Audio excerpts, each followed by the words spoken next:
Hello students, till now we have discussed is Newton's second law of motion, and in that the last formula which we derived was F equals to m into a. Force is equals to mass into acceleration. This was the derivation in second law of motion. Second law of motion based किस पे था? Momentum पे. Momentum क्या था? Small p equals to m into v. So momentum is mass into velocity, while force is mass into acceleration. Today we will talk about and discuss all the numericals over here related to Newton's second law. But before that, we will study one topic which is unit of force. Units of force. We will study two units. Units of force. Force is a push or a pull, and we got one relation which is force is the product of mass and acceleration. What is force? Force is the product of mass and acceleration. अब आपको क्या form करनी है इसकी? Unit. ठीक है, तो unit में यूनिट स्टडी करने से पहले मैं आपको एक कंसेप्ट बताता हूं. हमने एक सिस्टम पढ़ा यूनिट का, वो क्या था? एसआई यूनिट सिस्टम है. वो यूनिट क्या है? SI unit system, standard international unit of system. तो इसमें डिस्टेंस की एसआई यूनिट मीटर पढ़ी, स्पीड की मीटर पर सेकंड पढ़ी, एक्सेलरेशन की मीटर पर सेकंड स्क्वायर पढ़ी. ये एसआई यूनिट सिस्टम है. तो ये एसआई यूनिट सिस्टम बेस्ड किस पे? तो ऐसे बहुत सारे सिस्टम्स होते हैं. एक सिस्टम होता है एमकेएस, एक होता है सीजीएस, एक होता है एफपीएस. ये तीन सिस्टम्स मेनली यूज होते हैं. एफपीएस इंडिया में यूज नहीं होता है, तो इसकी बात नहीं करते हैं. अब हम कौन से दो सिस्टम्स की बात करते हैं? MKS system of units and CGS system of units. MKS का मतलब होता है metre kilogram second. Metre kilogram second. MKS stands for metre kilogram second and CGS stands for centimetre gram seconds. Centimeter gram seconds. ठीक है, there are two system of units, MKS and CGS. MKS stands for meter kilogram second, while CGS stands for centimeter gram second. अब इसका मतलब क्या है? देखो, this MKS system, इसको किस में अडॉप्ट किया? स्टैंडर्ड सिस्टम बोला गया, मतलब एसआई यूनिट सिस्टम. एमकेएस को किस में ले लिया गया? स्टैंडर्ड सिस्टम मान लिया गया. उसको क्या बोला जाता है? SI unit. तो इसका मतलब क्या है? इस सिस्टम का मतलब क्या है? तब आप देख रहे हो कि क्वांटिटीज में मास, डिस्टेंस, टाइम सब साथ में आ रहे हैं. फोर्स क्या है? मास इनटू एक्सेलरेशन. मोमेंटम क्या था? Mass into velocity. तो मोमेंटम की यूनिट क्या हुई थी? KG metre per second. ये हुई थी मास की केजी, वेलोसिटी की मीटर पर सेकेंड. तब आप देख रहे हो मास भी है, लेंथ भी है और टाइम भी है. क्लियर? अब सब साथ में क्वांटिटीज आ रही है. तो ये सिस्टम क्यों बनाए गए? जिससे कि आपको पता रहे कि जब आप लेंथ की कोई एक यूनिट यूज करते हो तो उस टाइम मास और टाइम की यूनिट क्या होनी चाहिए. तो देखो कंसेप्ट क्या है. अगर आप लेंथ को मीटर में मेजर कर रहे हो तो उस टाइम पे मास किस में होना चाहिए? केजी में होना चाहिए. किस में होना चाहिए? केजी में.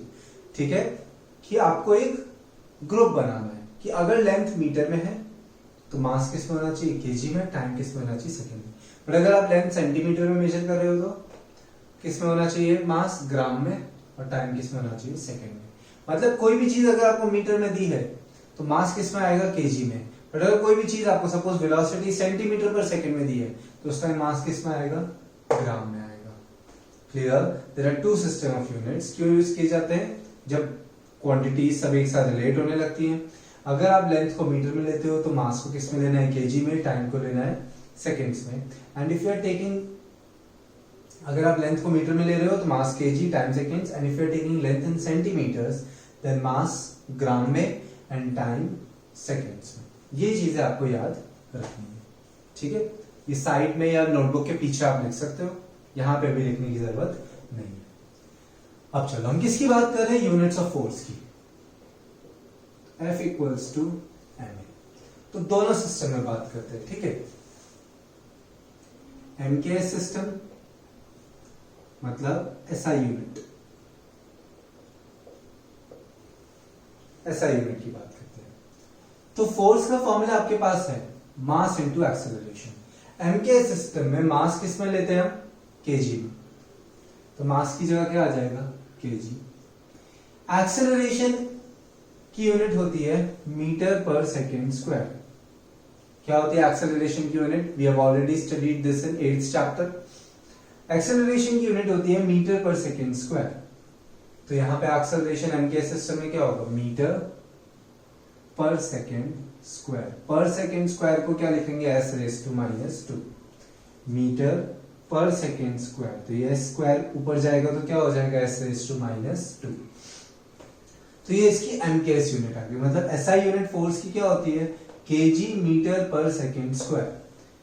बट इसको एक नाम दे दिया, इसको नाम क्या दिया गया, न्यूटन।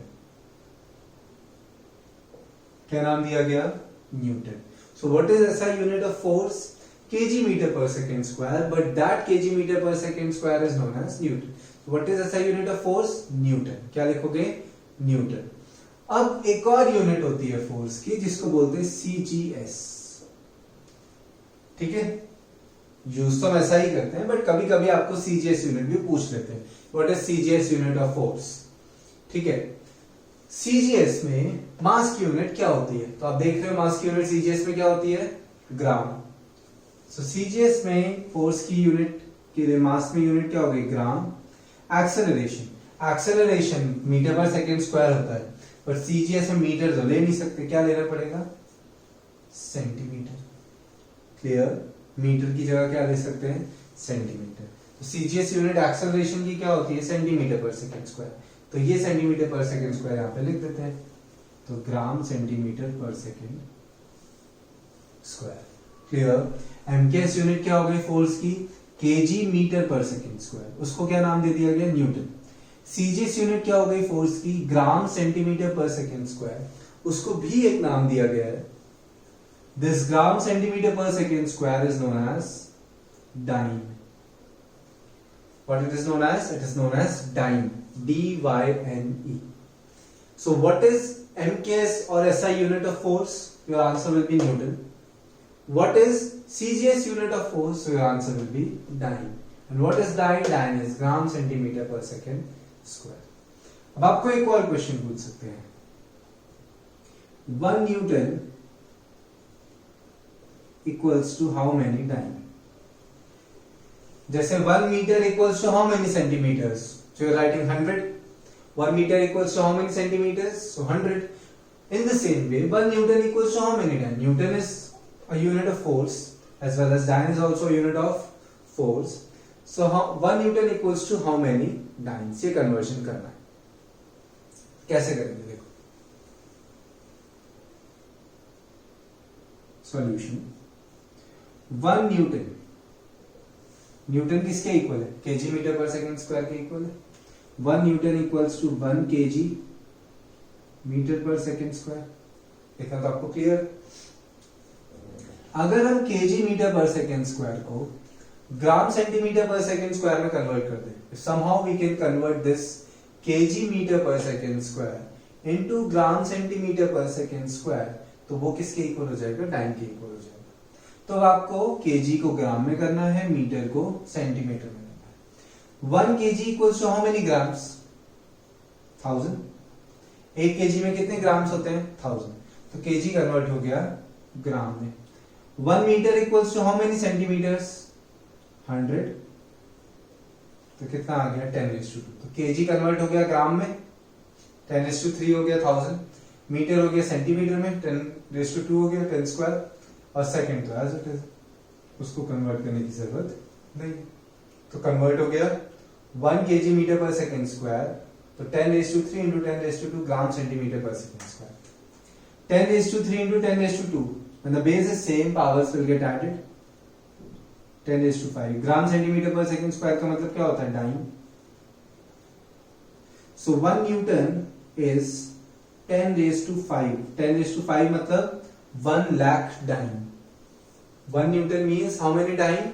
1 लाख डाइन. तो आपको ये पूछ सकते हैं ये दोनों क्वेश्चंस, और ये क्वेश्चन भी 1 मार्क में पूछ सकते हैं. 1 newton equals to how many dyne? 10⁵. Numerical में हमेशा न्यूटन यूज होगा, बट 1 मार्क क्वेश्चन में आपको सीजीएस यूनिट और ये कन्वर्जन पूछा जा सकता है. Okay, so pause this here, right this thing, the last page of A notebook, and write this topic after Newton's second law. Now we will solve numericals. So pause the video here and write this.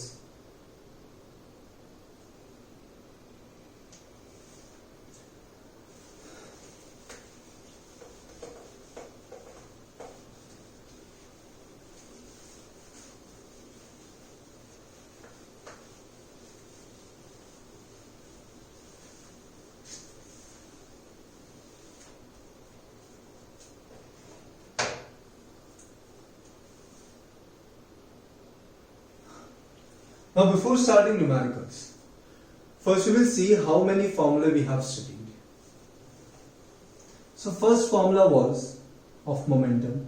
So P equals to m into v.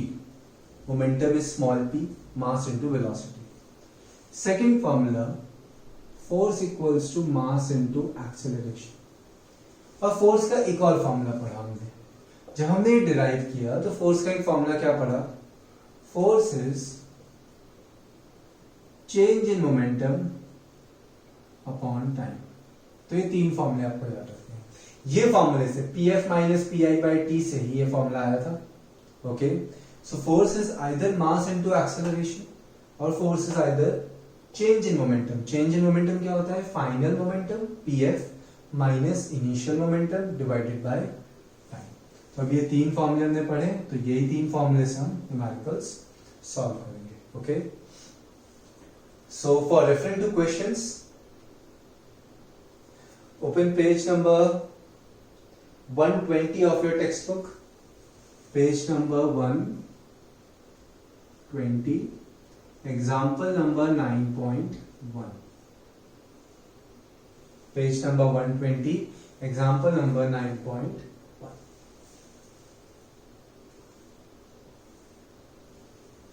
Okay. In example 9.1, what is given? A constant force acts on an object of mass 5 kg. जैसे ही कोई भी data आपको दिखे उसको लिख लो. A constant force acts on an object of mass 5 kg. मास कितना दिया है आपको? 5 kg. Clear? For a duration of 2 seconds. Time कितना है? 2 seconds. It increases the object's velocity from 3 to 7. It increases the object's velocity from 3 to 7. That means object की पहले velocity 3 metre per second थी और बाद में कितनी हो गई? 7 metre per second. Okay. Find the magnitude of the applied force. This is the first part of question. क्या फाइंड करना है? पहले हमें फोर्स फाइंड करना है. Okay, so a constant force F acts on an object of mass 5 kg for a duration of 2 seconds. It increases its velocity from 3 to 7. Means initial is 3 and final is 7. अब हमें force find करना है. What is the formula for finding force? m into a. Clear? a तो हमारे पास है नहीं, तो 8th chapter के तो फॉर्मूले याद ही रखने हैं. A equals to v minus u by t. 8th chapter के फॉर्मूले तो याद ही रखने हैं हमें. 8th के फॉर्मूले में एक्सेलरेशन क्या था? v minus u by t.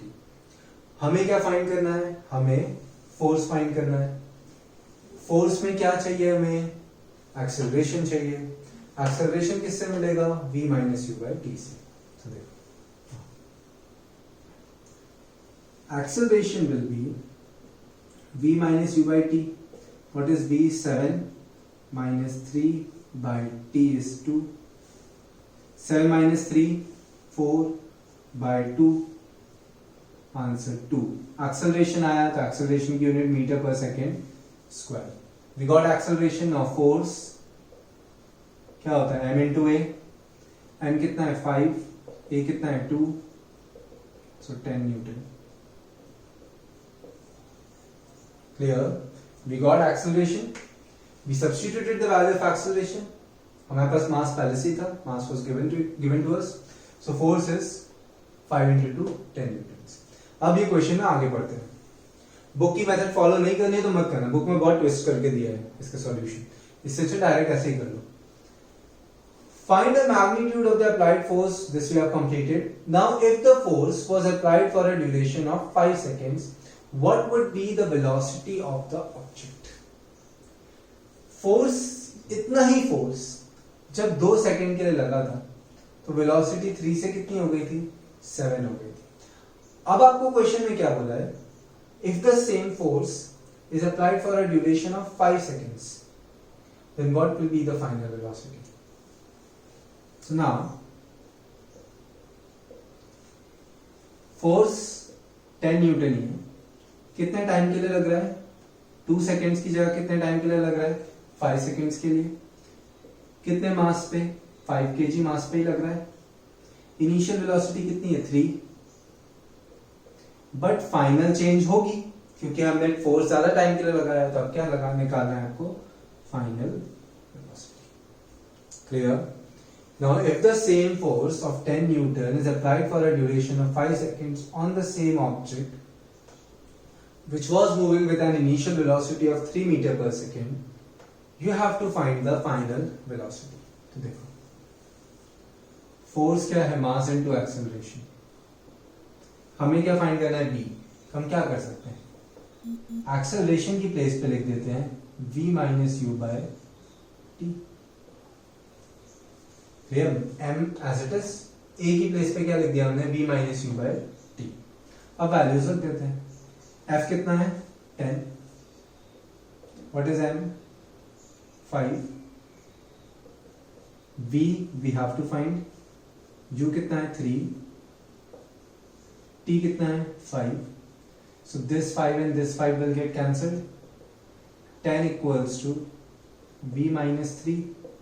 -3 इस साइड आएगा तो b इक्वल्स टू -3 इधर आया तो 10 plus 3 13 metre per second. So if same force is applied for a duration of 5 seconds, the final velocity will be 13 meter per second. Pause the video here and write this.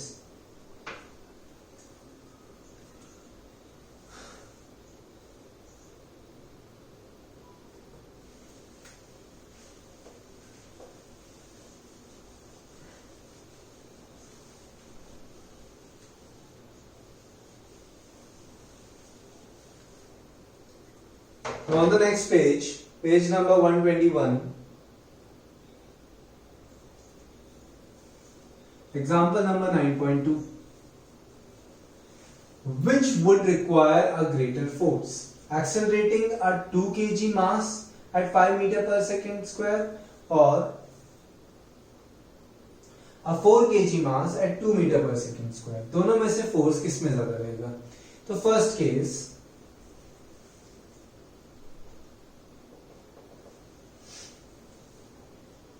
Accelerating a 2 kg mass, mass कितना दिया है first case में? m1 is 2 kg at 4 metre per second square.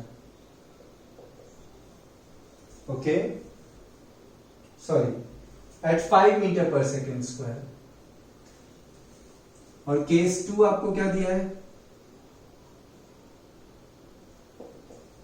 Accelerating a 4 kg mass at 2 meter per second square. Clear? ये conditions दी है। तो पहले F1 find कर लेते हैं। F1 क्या होगा? M1 into A1। फोर्स क्या होता है? M into A। So first case में F1 क्या होगा? M1 into A1। M1 is 2, A1 is 5, so we got force as 10 newtons. Okay? Second case में F2, M2 into A2. What is M2 here? M2 is 4, A2 is 2. 4 into 2 8 Newton. तो किसमें ज्यादा force चाहिए, first case में, second case में? First case में मास 2 था, acceleration 5 था, तो 10 आया। इसमें 4 और 2 था तो 8 आया। किसमें ज्यादा फोर्स चाहिए, 10 न्यूटन में। Therefore F1 is greater than F2. Clear? Question complete. Example number 9.3 on the same page.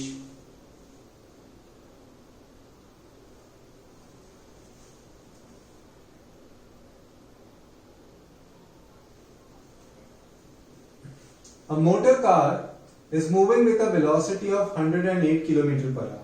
तो एक मोटर कार की क्या होगी, इनिशियल वेलोसिटी होगी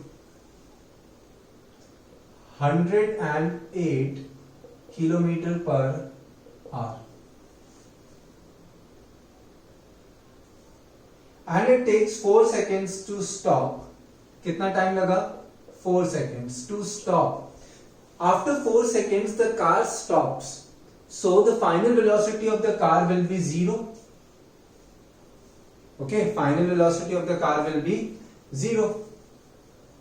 कितने टाइम बाद, after 4 seconds it stops, so after 4 seconds its final velocity will be 0.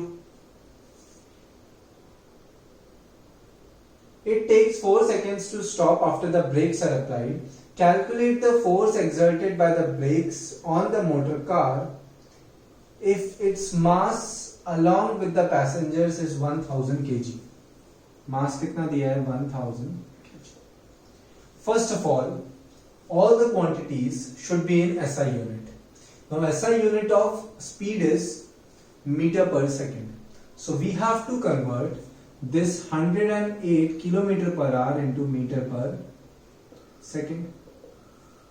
So किससे multiply करेंगे, 5/18 से. 18 by 18 6 108, 6 5 30 मीटर पर सेकेंड. अब आ गया हमारे पास u किस में, SI यूनिट्स में. Now we have to find force.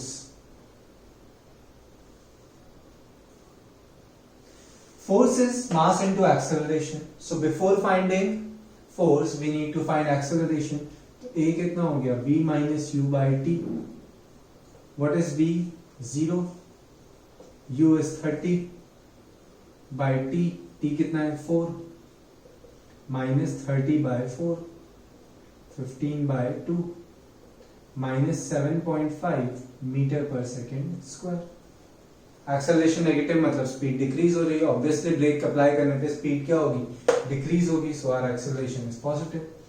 Force mass into acceleration. What is mass, 1000. Acceleration minus 7.5. minus 7.5 into 1000 minus 7500. 7500 Newton. We got force. Okay, so this is force. Now pause the video here and write these two numericals, then you will solve more two numericals, 9.4 and 9.5.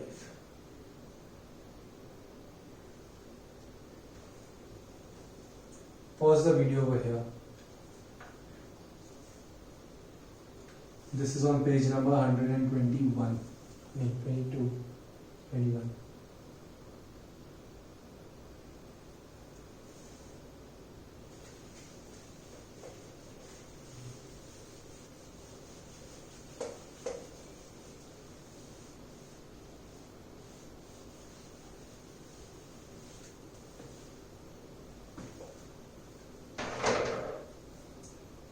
Example number 9.4.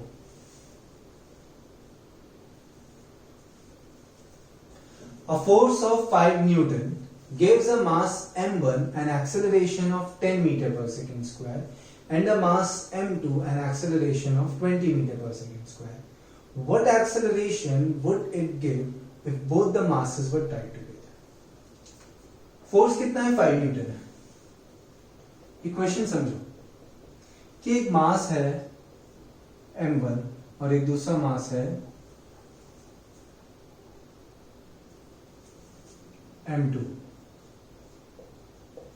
जब m1 पे 5 Newton का force लगाते हैं, when a force of 5 Newton is exerted on mass m1, तो उस पे acceleration कितना produce होता है? 10। बट जब उतना ही force same 5 newton force m2 पे लगाते हैं तो उस पे एक्सेलरेशन प्रोड्यूस होता है 20। क्लियर? जब m1 जितने मास पे आपके सामने एक ऑब्जेक्ट है, आपने 10 न्यूटन फोर्स लगाया, सॉरी 5 न्यूटन फोर्स लगाया, तो उस पे एक्सेलरेशन आया 10। Speed 10 metre per second square से बढ़ी, मतलब एक्सेलरेट हुई। m2 एक दूसरा ऑब्जेक्ट है, उस पे 5 न्यूटन फोर्स लगाया तो स्पीड जल्दी बढ़ी, एक्सेलरेशन ज्यादा हो 20। ठीक है, तो ऑब्वियसली इसका साइज ये छोटा होगा, इसलिए इसकी स्पीड जल्दी बढ़ गई। अब आपको बोला है अगर दोनों को साथ में बांध दे, if both the masses are tied together, और फिर आप इतना ही फोर्स लगाओ 5 न्यूटन, तो कितना एक्सेलरेशन होगा? ऑब्वियसली एक्सेलरेशन कम हो जाएगा, दोनों ऑब्जेक्ट साथ में आ गए, साथ में फोर्स लगा रहे हैं, पर आपको वो एक्सेलरेशन निकालना है। ठीक है, क्वेश्चन क्या है? पहले एक ऑब्जेक्ट है जिसका मास m1 है, उस पर 5 न्यूटन फोर्स लगाया तो इतना एक्सेलरेशन आया, m2 पे फोर्स लगाया तो इतना। अब दोनों को अगर बांध के इतना ही फोर्स लगाएंगे तो कितना एक्सेलरेशन आएगा? तो उसके लिए हमारे पास क्या होना चाहिए? पहले m1 और m2 होना चाहिए। तो कैसे करेंगे वो देखो। पहले एक्सेलरेशन कितना है? 10 मीटर पर सेकेंड स्क्वायर, और फिर एक्सेलरेशन कितना है? 20 मीटर पर सेकेंड स्क्वायर। देखो, फर्स्ट मास के लिए फोर्स क्या होता है? मास इनटू एक्सेलरेशन होता है। फोर्स तो दोनों में सेम है, तो उसको F1 F2 नहीं कर रहे हैं, उसको सिर्फ क्या लगता है? F। But in first case mass is m1 and acceleration is a1। Substitute the values, 5 equals to m1 into a कितना है? a1 कितना है? 10। क्लियर? सो m1 कितना हो जाएगा? 5 by 10 means 0.5 kg। ये मास कितना है? 0.5 kg। In the same way f second case के लिए m2 into a2। First case के लिए m1 into a1, फोर्स तो f था। सेकेंड केस के लिए m2 into a2, फोर्स कितना है? f ही है। फोर्स f कितना है? 5। m2 we have to find। a2 कितना है? 20। m2 कितना हो गया? 5 by 20, 1 by 4, 0.25 kg। तो m1 कितना है? 0.5 kg और m2 कितना है? 0.25 kg। दोनों को ऐड कर देते हैं। दोनों को जब आप बांध दोगे तो total mass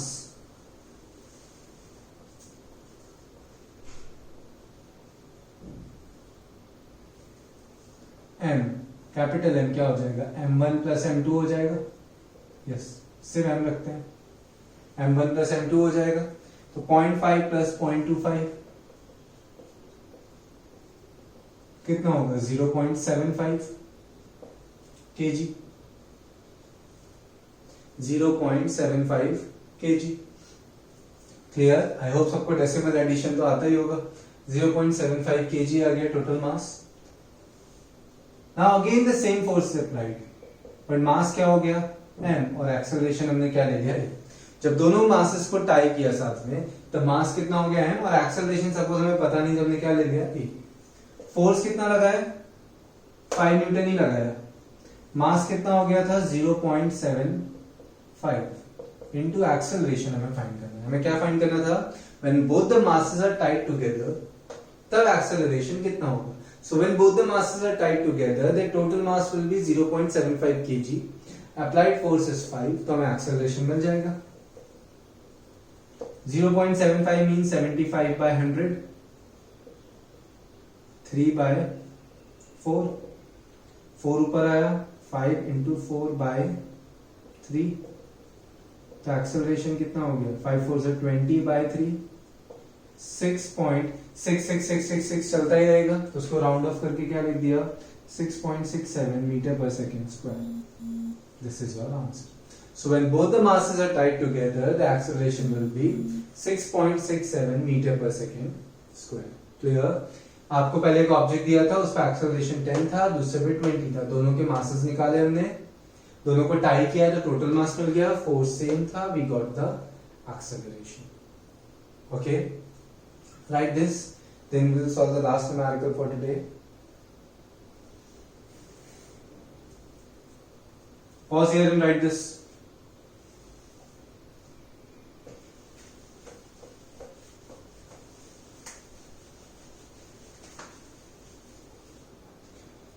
The velocity time graph of a ball of mass 20 gram.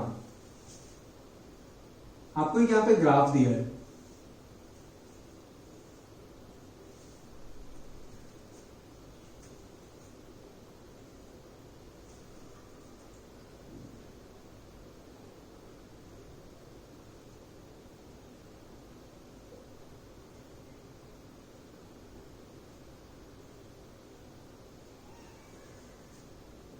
Okay.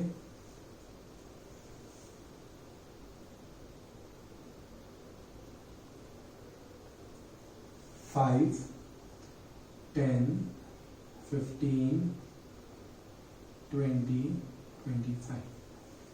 Okay, यहां पे आपको क्या दिया है? वेलोसिटी दी है.